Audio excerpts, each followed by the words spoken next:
that had worked on the case or had been involved in the case. Yup. Martin Sheen, right? Did you see that? No. Yeah, Martin Sheen actually spoke on his behalf at some guy thing. I know German Chancellor Angela Merkel was involved and wanted him released back to Germany. Yes. So he's got some, as one of the founders of the Innocence Project, original founders, is on his side too. And like you mentioned, the detectives, which they made the bigger deal on what what I was watching earlier. They're like, he's just a little guy. He couldn't dole out that kind of damage, if you will.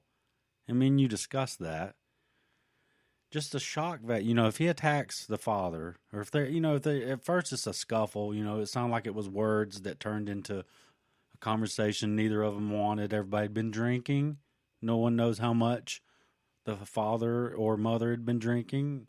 And it just, once you get a good stab in on something, just shock. For a minute, you're shocked. You're surprised that you're being attacked. It brings up a good point to be like, well, he was a small guy, but let's face it, there are kids who murder their parents. Yeah, and I mean, people think that some little smaller built guy or woman can't.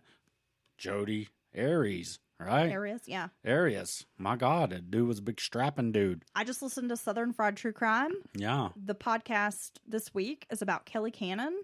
Like a 90-pound woman managed to kill her husband, strangle him. And they had experts at the trial talking about the difference in strength and force. Yeah.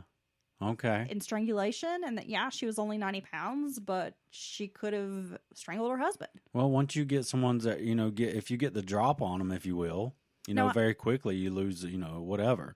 But I could see that may be in part of your theory, but that seemed to be their whole theory was he's too small or he's too weak to have done this vicious crime. Well, what I found very interesting is that there is a detective who worked for Scotland Yard and retired and was this really hotshot detective. Oh, yeah. We all have heard of Scotland Yard, right? Yeah, they're pretty badass. Who looked at all the evidence, the case, and says, this guy is guilty. Yeah. So you have both sides. Okay. Now, what I find interesting about this whole case is that Elizabeth seems to be the only one who accepted her role in the murders. Yeah. I mean, as dumb as the plan was and pointless it all seemed, she's like, yeah, we tried, or we talked about it. I egged them on, and boom. I pled guilty. She pled guilty. She served her sentence, and she was also paroled in November of 2019. No shit. She was deported back to Canada because, remember, she was a Canadian citizen. Holy shit. She got out. She got 90 years and she got out. Both were paroled the same year. See, that's what I'm talking about, man. 90 years and you can still be out in damn, 20? Now, while 18? in prison, Elizabeth trained dogs. She transcribed books into Braille. She was quoted as saying, "I have a much better life than I probably deserve, and I'm grateful." She's been very silent over the years, has not given interviews, and hasn't really spoken to the press at all. Yeah. So very few interviews are available with Elizabeth. Okay. In 2011, she did speak to the media. And she did speak on Jens, and she said, "He is right to blame me. I involved him in a horrible crime. But the bottom line is, however, that we're both equally responsible for the murder of my parents, and we both deserve incarceration." Well, there you go. Though he has totally blasted her. I mean, he just is not accepting any kind of responsibility at all. See, this is not his fault. It's all her fault. She did it. He's innocent.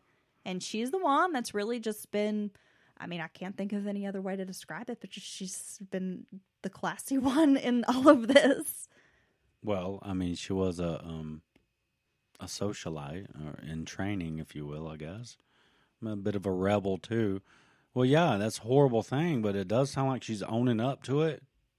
Probably wished it did happen and all that. But what are the odds? And I could see him getting pushed into this for love or whatever. She put the freaky deaky on him, the ill nana. We've talked about this before. But what are the odds he had nothing to do with it, but then for love he confessed to it and all that shit back then? when they were young. I mean, come on. Who the fuck's going to do that? Get caught up in it? Do some crazy dumb shit? Yes, that happens all the time. But to have had no part in the murder or plan and then but still confess to it now to he protect says her? that he only confessed to protect her because he thought he would have immunity since he was a German citizen. Yeah. And that he just couldn't bear to see the love of his life receive the electric chair. Well, yeah. It just seems very unlikely to me. No, I think he's definitely I guilty. think he's smart enough to know how rules work and who, what rules would or would not apply to him as a son of a diplomat, a low-level diplomat. Well, just reading through the DNA, and I'm no expert, and I'm terrible at, like, science and chemistry for real, but just reading through this, I just don't feel like he can stand there and be like, this proves I'm innocent. Because, yeah, it does to an extent, but when you look at the numbers... No. And there's a lot of circumstantial evidence here. Yes. I don't know. I think he's guilty. It doesn't... there's no smoking gun in the DNA proving you're there. Exactly. But there's really nothing proving you're not either. I mean, from the little bit you told me, I understood the gist of the basically what's left in the DNA. And, nah, fuck you, dude.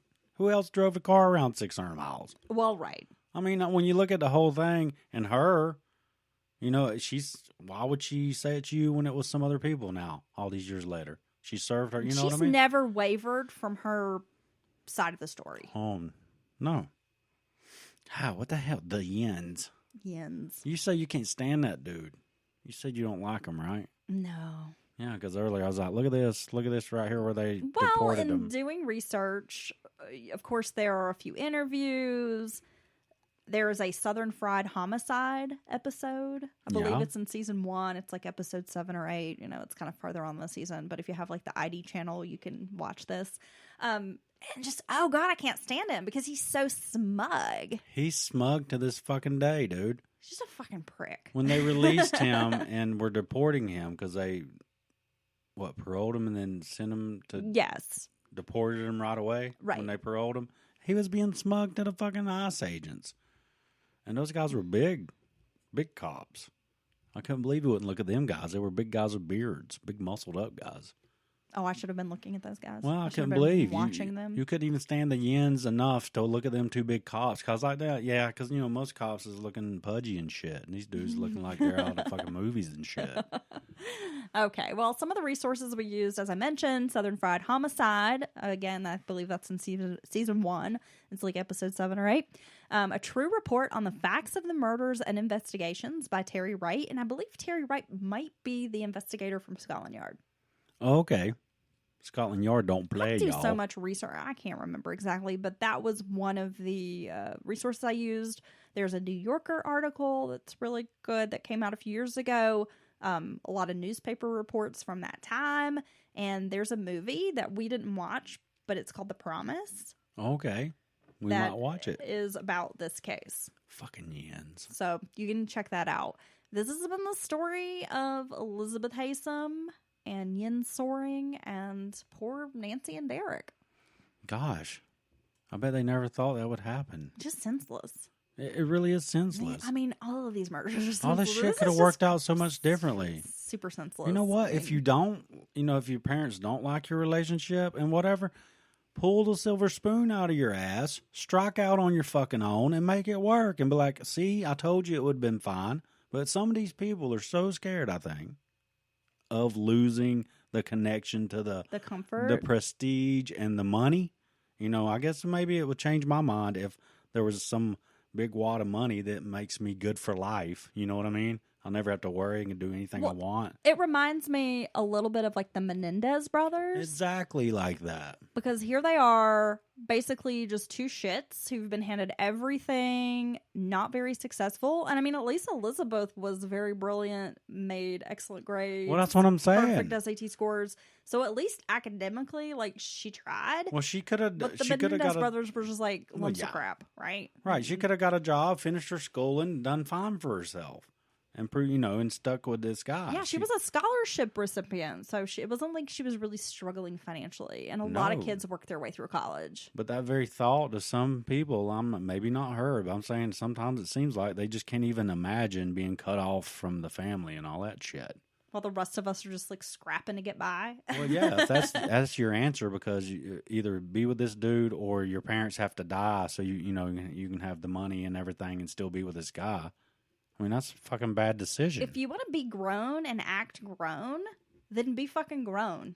Pave your own way. Oh, baby, can I put that on a t-shirt? Instead of this attitude of like, I want what I want, but my parents still have to pay my bills. I'm just tortured lovers, star-crossed lovers. I mean, as long as your parents are funding your lifestyle, then yeah, you're going to have to listen to them. Yeah, you do. And if you don't like what they have to say, then fucking tell them to fuck off and go get a job at McDonald's. And fund your own lifestyle. Yeah. There you go. You heard it first Wait on Mountain tables. Murders. Wash dishes. Do what all other struggling college students do. There you go. Right? Figured it out for you. Anyway, well, now they've served their time and they're out and about, so the story ends there. Or does it? I know. You never know. Oh, there's going to be a part 3. Well, I mean, Jens seems like a sociopath.